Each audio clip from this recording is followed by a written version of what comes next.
క్రీస్తునాథునియందు మికిలి ప్రియమైనటువంటి దివ్యవాణి ప్రేక్షకులందరినీ ఆత్మలో జీవన కార్యక్రమంలోనికి ప్రేమపూర్వకముగా ఆహ్వానిస్తున్నాను. ఈరోజు ఆత్మలో జీవనం కార్యక్రమం ద్వారా దేవుడు మనకు తెలియచేయాలని ఇష్టపడుతున్నటువంటి ఆధ్యాత్మికమైన విషయములను ధ్యానించుటకు, స్వీకరించుటకు మనము ప్రార్థనాపూర్వకముగా సిద్ధపడతాం.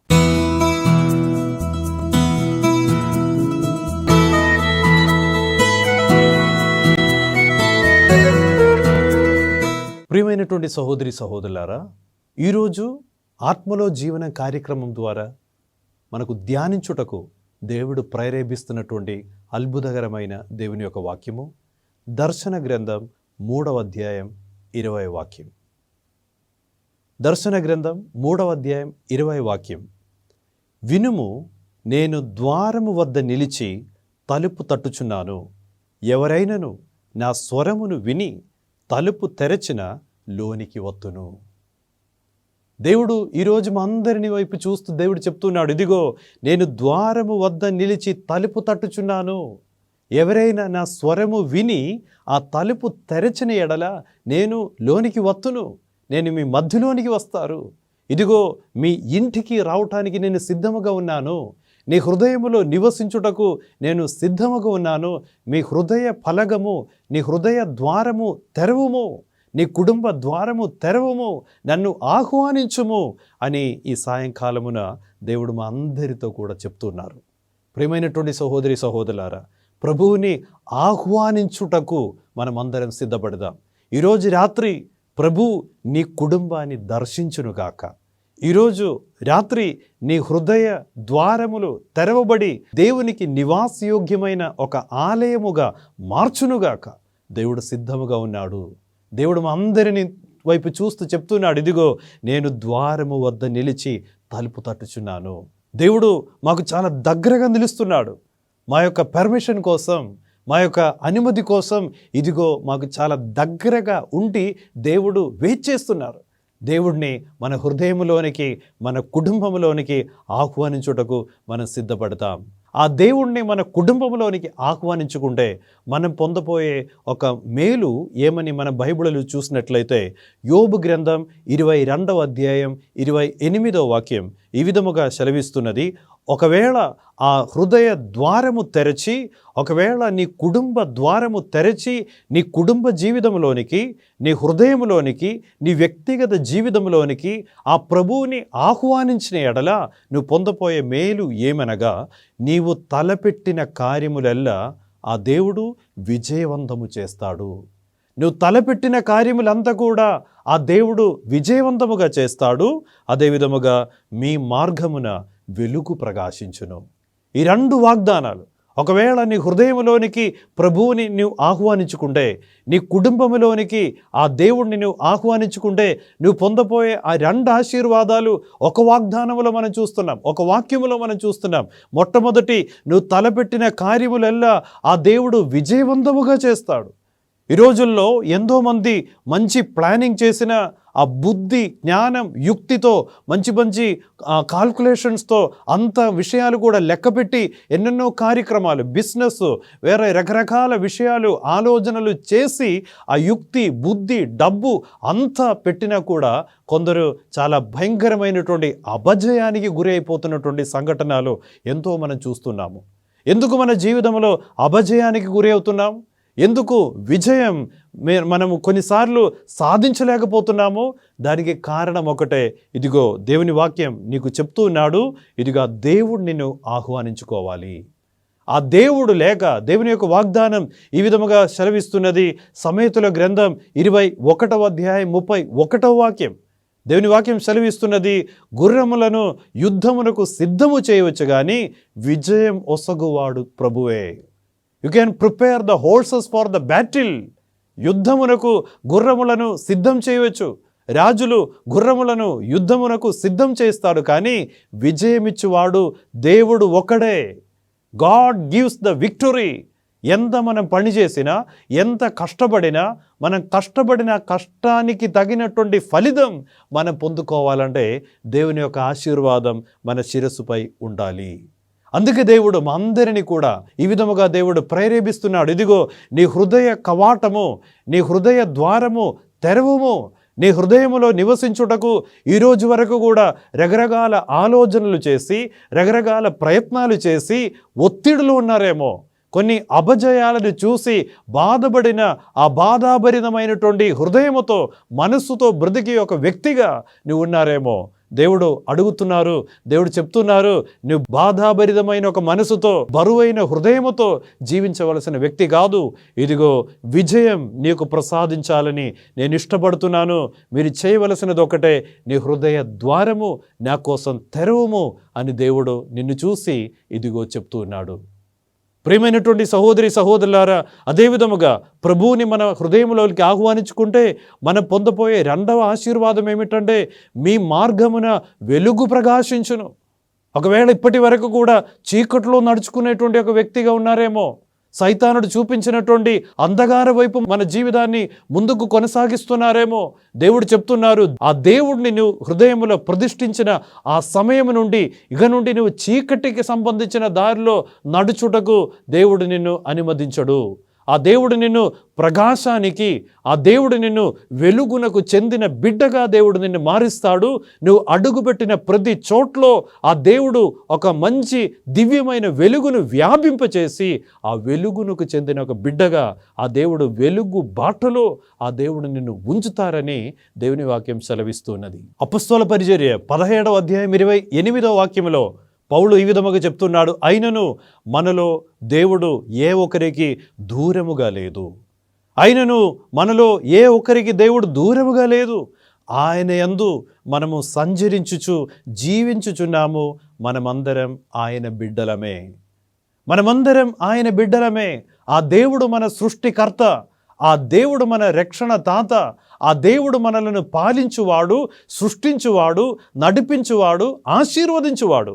ఆ దేవుణ్ణి మన జీవితం నుండి దూరం చేయవద్దు. ఆ దేవుని యొక్క ప్రేరేపణలను తృణీకరించవద్దు. ఆ దేవుని యొక్క సన్నిధిని, ఆ దేవుని యొక్క సాన్నిహిత్యాన్ని తిరస్కరించవద్దు. అయినను దేవుడు మనలో ఏ ఒక్కరికి దూరముగా లేదు. కొందరు మనసులో బాధపడి చెప్తుంటారు, దేవుడు నాకు దూరం అయిపోతున్నారు, నా కుటుంబానికి నా దేవుడు దూరముగా ఉండిపోతున్నారు, నా కుటుంబానికి దేవుడు దూరమయ్యారు అని కొందరు బాధతో చెప్తుంటారు. కానీ దేవుని వాక్యం చెప్పేది ఏంటంటే, దేవుడు మనలో ఏ ఒక్కరికి దూరముగా లేదు. దేవుడు మనలో ఏ ఒక్కరికి దూరముగా లేదు. ఆయన యందు మనము సంచరించుచు జీవించుచున్నాము. మనమందరం ఆయన బిడ్డలమే. బిడ్డలను వదిలిపెట్టటం, బిడ్డలను పరిత్యజించటం, బిడ్డలను తృణీకరించటం మంచి తల్లిదండ్రుల యొక్క అలవాటు కాదు. మంచి తల్లిదండ్రులు అట్లా చేయరు కూడా. మన దేవుడు మనకు తల్లి, మన దేవుడు మనకు తండ్రి. ఆ దేవుడు మనలను చేవిడిచే దేవుడు కాదు. ఆ దేవుడు మనకు ప్రసాదించే ఒక గొప్ప వాగ్దానం ఏమనగా, నేను నిన్ను విడువను, నేను నిన్ను ఎడబాయను. ఎన్నడను కూడా నిన్ను దూరము చేయకుండా నీతో కలిసి ఉండాలని, నీ హృదయం అనేది ఆ దేవునికి నివాసయోగ్యమైన ఒక ఆలయముగా మార్చుకొని నీలో నివసించాలని కోరుకునేటువంటి దేవుడు నువ్వు విశ్వసించే దేవుడు. అందుకే ఈరోజు ఒకవేళ కొన్ని పాప వాంఛలను బట్టి, కొన్ని చెడు తలంపులను బట్టి, కొన్ని చెడు ఆకర్షణములను బట్టి ఆ దేవుణ్ణి హృదయంలో ఆహ్వానించకుండా ఆ తలుపు మూసి మరి దేవుణ్ణి దూరం చేసిన ఒక పరిస్థితిలో మీరున్నారేమో.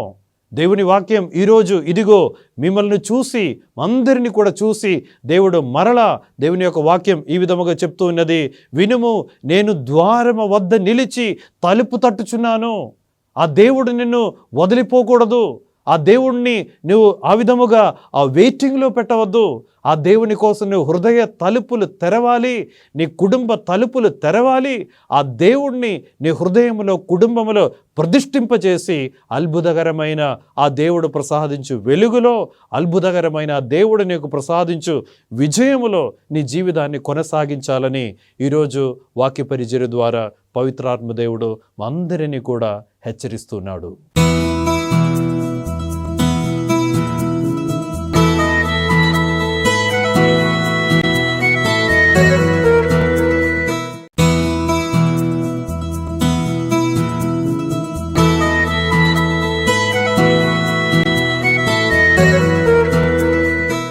ప్రియులారా, బైబిల్లో మనం చూసినట్లయితే ఇశ్రాయేల్ ప్రజలు అవిధేయత, అదేవిధముగా విగ్రహారాధన, దేవుడిచ్చిన ఆజ్ఞలను ఉల్లంఘించి ఆ దేవునికి దూరమయ్యారు. దేవుడు వాళ్ళతో కలిసి ఉండాలని, దేవుడు ఎల్లప్పుడూ కూడా ఆ ప్రజల మధ్యలో నివసించాలని కోరుకునేటువంటి దేవుడు. కానీ దేవుడిని వాళ్ళు ఆహ్వానించలేకపోయారు. అవిధేయత ద్వారా, అదేవిధముగా విగ్రహారాధన ద్వారా, దేవుడిచ్చిన ఆజ్ఞలను ఉల్లంఘించటం వలన ఆ దేవుణ్ణి వాళ్ళు హృదయంలోనికి, ఆ యొక్క గ్రూపులోనికి దేవుణ్ణి వాళ్ళు ఆహ్వానించలేకపోయారు. కానీ ఐసయ్యా ప్రవక్త ద్వారా దేవుడు తన ప్రజలతో మాట్లాడారు. ఐసయ్యా ప్రవక్తను పంపించారు. ఐసయ్యా ప్రవక్తను పంపించి దేవుడు బలముగా ప్రజలను మరలా తన యొక్క దగ్గరికి తీసుకురావాలని ఉద్దేశముతో ఆ ప్రవక్త ద్వారా దేవుడు మాట్లాడారు. ఈ వాక్యంలో మనం విన్నట్లుగా, ఇదిగో నేను ద్వారము వద్ద నిలిచి తలుపు తట్టుచున్నాను అని మాట ఇచ్చిన దేవుడు ఇదిగో ప్రవక్త ద్వారా ప్రజలతో మాట్లాడి వాళ్ళతో చెప్తున్నారు, మీ విగ్రహారాధనను వదిలిపెట్టి, మీ యొక్క అవిధేయతను వదిలిపెట్టి, నేను ఇచ్చిన ఆజ్ఞలు మీరు అనుసరించిన ఎడల, ఆ ఆజ్ఞానుసారం మీరు జీవించటం ప్రారంభించిన ఎడల, ఇదిగో నేను మీకు ఒక 7 వాగ్దానాలు ఇవ్వబోతున్నారని దేవుడు ప్రవక్త ద్వారా ఇశ్రాయేల్ ప్రజలతో చెప్పటం జరిగింది. బైబిల్లో మనం చూసినట్లయితే ఐసయ్యా గ్రంథం 32వ అధ్యాయం 15 నుండి 18 వాక్యములో మనం చదివి చూసినట్లయితే ఇశ్రాయేల్ ప్రజలకు ఐసయ్యా ప్రవక్త ద్వారా దేవుడిచ్చిన 7 ఆశీర్వాదాలు మనం చూసుకుంటాం. 7 ఆశీర్వాదాలు ఉన్నాయి. ఆ 7 ఆశీర్వాదాలు ఎవరెవరు పొందబోతున్నారు? ఎవరు వాళ్ళు హృదయం దేవుని కోసం తెరుస్తారో, ఎవరు వాళ్ళ కుటుంబంలో ఆ దేవుణ్ణి ప్రతిష్ఠింప చేస్తారో వాళ్ళు ఈ రోజుల్లో కూడా, ఈ వాగ్దానాలు ఎప్పుడో దేవుడు ఇశ్రాయేల్ ప్రజల కోసం చెప్పినటువంటి వాగ్దానాలు మాత్రం కాదు, అది ఈరోజు, ఇది నా కోసం రాయబడిన వాక్యము. ఈరోజు ఈ వాక్యము నేను నమ్మితే ఈ ఆశీర్వాదాలు నా జీవితంలోనికి వస్తుందని విశ్వసిస్తున్నటువంటి ప్రతి ఒక్క వ్యక్తి జీవితంలో కూడా ఈ వాగ్దానం ఇదిగో నెరవేరబోతున్నది. అదే మనం తెలుసుకుందాం, దేవుడు ప్రవక్త ద్వారా వాళ్ళకు తెలియచేసిన 7 ఆశీర్వాదాలు ఏమిటి అని మనం చూసినట్లయితే, మొట్టమొదటి ఆశీర్వాదం దేవుడు ఈ విధముగా చెప్తున్నారు, ప్రభు తన అనుగ్రహమును మీ మీద కురిపించును. ప్రవక్త ఇశ్రాయేల్ ప్రజలతో ఇదిగో చెప్తున్నారు, ఇదిగో మీరు మీ అవిధేయతను వదిలిపెట్టి, మీ యొక్క ఆ విగ్రహారాధనను వదిలిపెట్టి దేవుడు చెప్పిన బాటలో పయనించటం ప్రారంభించుకునే సమయంలో ఇదిగో ఆ ప్రభువు తన అనుగ్రహమును నీ మీద కురిపిస్తారు. దేవుని యొక్క అనుగ్రహము ఆ దేవుడు నీపై కురిపిస్తారు. మిమ్మల్ని రక్షింపలేని ఆ దేవుడు దుర్బలుడు కాదు. ప్రవక్త చెప్తున్నారు, ఇప్పుడు మిమ్మల్ని చూసే వాళ్ళందరూ కూడా మిమ్మల్ని చూసి చెప్పేది ఏంటంటే శాపగ్రస్తమైనటువంటి ఒక జనమని అంటున్నారు. శపింపబడిన ఒక జన సమూహమని చూసే వాళ్ళందరూ కూడా చెప్తున్నారు. కానీ ప్రవక్త చెప్పేది ఒకటే, మీరు ఒకవేళ మనసు మార్చుకొని దేవుని దగ్గరికి వస్తే శాపగ్రస్తమైనటువంటి జీవితం నుండి అనుగ్రహముతో కూడిన ఒక జీవితంలోనికి మిమ్మల్ని నడిపించుటకు మీ దేవుడు సిద్ధముగా ఉన్నాడు. ఆ దేవుడు పైనుండి మీ మీద ఆశీర్వాదము కురిపించును. ప్రియమైనటువంటి సహోదరి సహోదరులారా, ఇది ఈరోజు మనతో దేవుడు చెప్తున్నటువంటి ఒక వాగ్దానం. మీ మీద దేవుడు పైనుండి తన ఆశీర్వాదమును కురిపించును. ఈరోజు ఈ యొక్క ఆత్మలో జీవనం కార్యక్రమంలో పాల్గొనేటువంటి ప్రతి ఒక్క వ్యక్తి మీద, ప్రతి ఒక్క కుటుంబం మీద దేవుడు పైనుండి తన యొక్క ఆశీర్వాదము మీ మీద కురిపించునుగాక. శాపగ్రస్తమైన జీవితము నుండి ఆ దేవుడు మీకు విడుదలనిచ్చునుగాక. రెండవ ఆశీర్వాదం బైబిల్లో మనం చూస్తున్నాము, ఐసయ్యా ప్రవక్త ఇశ్రాయేల్ ప్రజలకు చెప్పినటువంటి, ఒకవేళ ఆ దేవుని కోసం నీ హృదయాన్ని తెరిస్తే, ఆ దేవుణ్ణి నీ కుటుంబంలోనికి, నీ జీవితంలోనికి ఆహ్వానించుకుంటే నువ్వు పొందపోయే రెండవ ఆశీర్వాదం ఏమిటంటే, ఎడారి సారవంతమైన క్షేత్రముగా మారును. ఎడారి సారవంతమైన క్షేత్రముగా మారిపోతున్నది. దానికి అర్థం ఏమిటంటే, నీ కరువు పరిస్థితులు, నువ్వు ఎండిపోయిన పరిస్థితులు ఇదిగో అద్భుతకరమైన విధముగా దీవింపబోతున్నారు. అద్భుతకరమైనటువంటి ఆశీర్వాద సమృద్ధిలోనికి దేవుడు నిన్ను నడిపించుటకు సిద్ధముగా ఉన్నాడు. ఈరోజు చుట్టుపక్కన చూస్తున్నప్పుడు అంత ఎండిపోయిన పరిస్థితిలో ఎడారిలో నడుచుకునే విధముగా మీకు అనిపిస్తున్నారేమో, కానీ ఈరోజు మనం ప్రార్థించుకుందాం. దేవా, ఎడారి పరిస్థితిలో అంత ఆర్థిక విషయంలో కానీ ఆరోగ్యము కానీ ఎక్కడ చూసినా కూడా కరువు, ఎక్కడ చూసినా కూడా కరువైపోతుంది, స్నేహం కరువైపోతుంది, సంతోషం కరువైపోతుంది, ఆర్థిక భద్రత కరువైపోతుంది. ఇటువంటి పరిస్థితులను చూసి బాధాభరితమైన మనసుతో బ్రతుకుతున్నటువంటి ఒక వ్యక్తిగా నువ్వు ఉన్నారేమో. దేవుని యొక్క వాక్యం సెలవిస్తున్నది, ఎడారి సారవంతమైన క్షేత్రముగా మారబోతున్నది. ఎడారి పరిస్థితులు ఇదిగో అద్భుతకరమైన విధముగా దేవుడు ఆ ఎండిన పరిస్థితులను ఒక చిగురింపు ఇవ్వాలని, ప్రసాదించాలని దేవుడు సిద్ధముగా ఉన్నాడు. ప్రవక్త ద్వారా దేవుడిచ్చిన 3వ వాగ్దానం ఏమనగా, పొలములలో పంటలు పుష్కలంకముగా పండును. దానికి అర్థం ఏమిటంటే, ఇశ్రాయేలు ప్రజలు వాళ్ళు ఎంత కష్టపడినా కూడా ఆ కష్టార్జితం, ఆ కష్టానికి తగినటువంటి ఆ ప్రతిఫలం వాళ్ళు పొందలేని పరిస్థితిలో ఉన్నది. దానికి తగినటువంటి ఒక ఆశీర్వాదం వాళ్ళు పొందలేకపోతున్నారు. కష్టపడుతున్నారు, కానీ కష్టానికి తగినటువంటి ఆ కష్టార్జితం వాళ్ళు అనుభవించి ఆస్వాదించలేకపోతున్నారు. కానీ దేవుడు చెప్తున్నారు, ఒకవేళ ఆ ప్రభువుని నీ జీవితంలోనికి ఆహ్వానించుకుంటే నీ కష్టానికి తగినటువంటి ప్రతిఫలం నీకు దేవుడు ప్రసాదిస్తాడు. 4వదిగా ప్రవక్త ద్వారా దేవుడు తెలియచేసిన 4వ విషయం ఏమిటంటే, నీతి శాంతి. మీరు నీతితో శాంతితో జీవించే భాగ్యం దేవుడు దయచేస్తారు. దానికి చెప్పడానికి కారణం ఏమిటంటే, ఆ రోజుల్లో బాబిలోనియన్ బానిసత్వములో వాళ్ళు ఉంటున్నారు. అయితే బాబిలోన్లో ఉన్నటువంటి వాళ్ళందరూ కూడా వీళ్ళతో అన్యాయముగా ప్రవర్తిస్తున్నారు, అన్యాయ కార్యాలు వాళ్ళ మీద చేస్తున్నారు, వాళ్లకు న్యాయం జరగటం లేదు, వాళ్లకు శాంతితో జీవించే పరిస్థితి లేదు.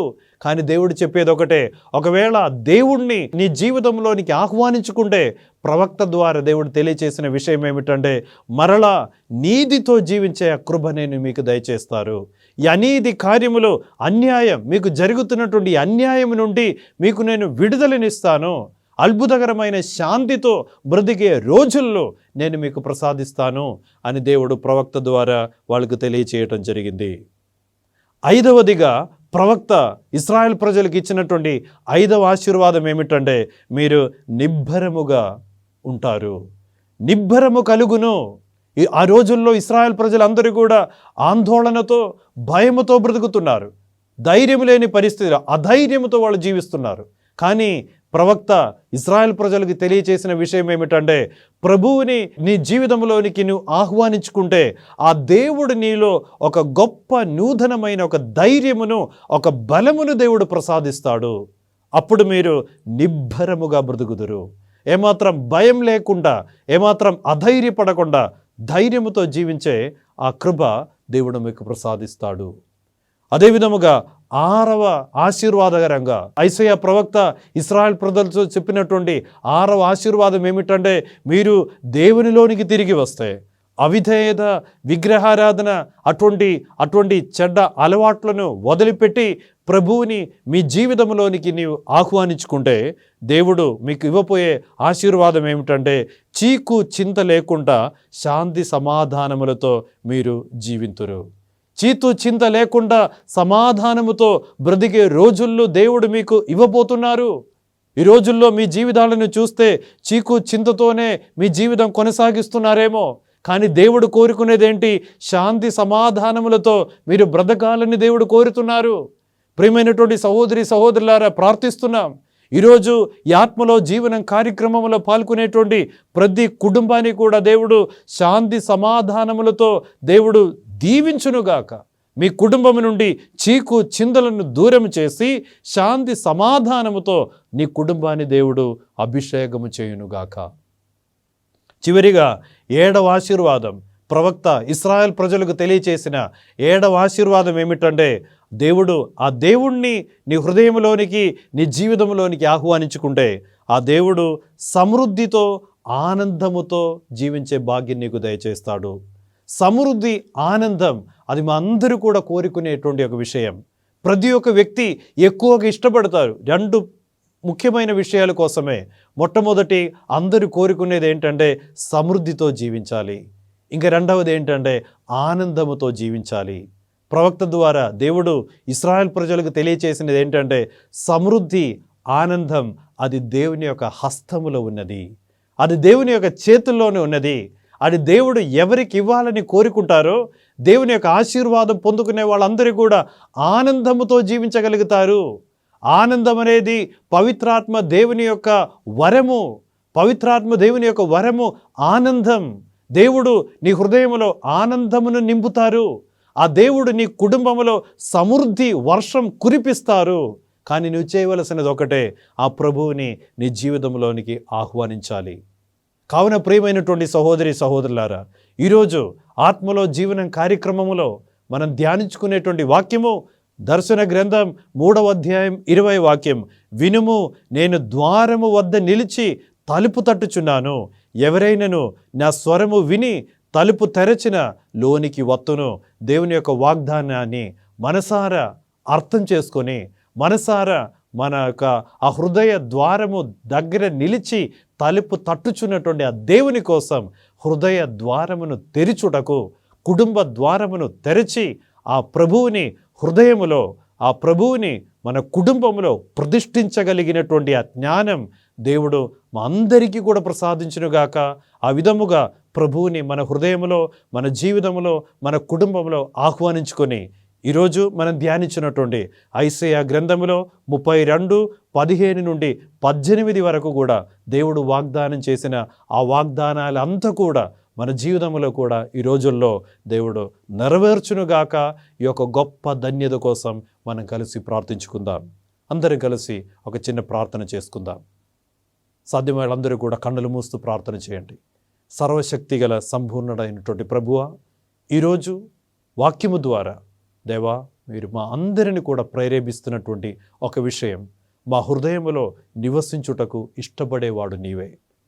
దేవుని వాక్యములో యోబు గ్రంథం 22:28 ధ్యానించున్నాము తండ్రి.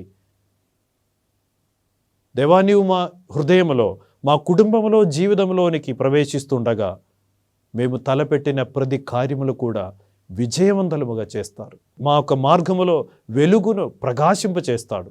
ప్రార్థిస్తున్నాము తండ్రి, ఈరోజు ఈ వాక్య పరిచర్యలో పాల్గొనేటువంటి ప్రతి ఒక్క కుటుంబంలో నివసించుము దేవా. ప్రతి ఒక్క హృదయములో నివసించుము దేవా. ప్రతి ఒక్క వ్యక్తి వాళ్ళ జీవితంలో ఆ విజయ పరంపరతో జీవించే భాగ్యమును దయచేయము దేవా. అదే విధముగా వాళ్ళు నడుచుకునేటువంటి మార్గములో నీ పవిత్రమైన వెలుగును వ్యాపింపచేయము దేవా. వెలుగునకు చెందిన వాళ్ళముగా జీవించే భాగ్యము దయచేయండి తండ్రి. అదే విధముగా చేపట్టే ప్రతి ఒక్క కార్యము కూడా సఫలమై నీ వైపు చూస్తూ ఆనందముతో, సంతోషముతో, సమృద్ధితో జీవితాన్ని ముందుకు కొనసాగించు భాగ్యమును నీ బిడ్డలందరికీ కూడా సమృద్ధిగా దయచేయమని నీ పరిశుద్ధ నామములో అడిగి వేడుకొనుచున్నాము తండ్రి. ఆమేన్.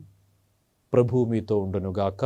సర్వశక్తిగల సర్వేశ్వరుడు పిత, పుత్ర, పవిత్రాత్మ ప్రభువులందరినీ ఆశీర్వదించి దీవించునుగాక. ఆమేన్.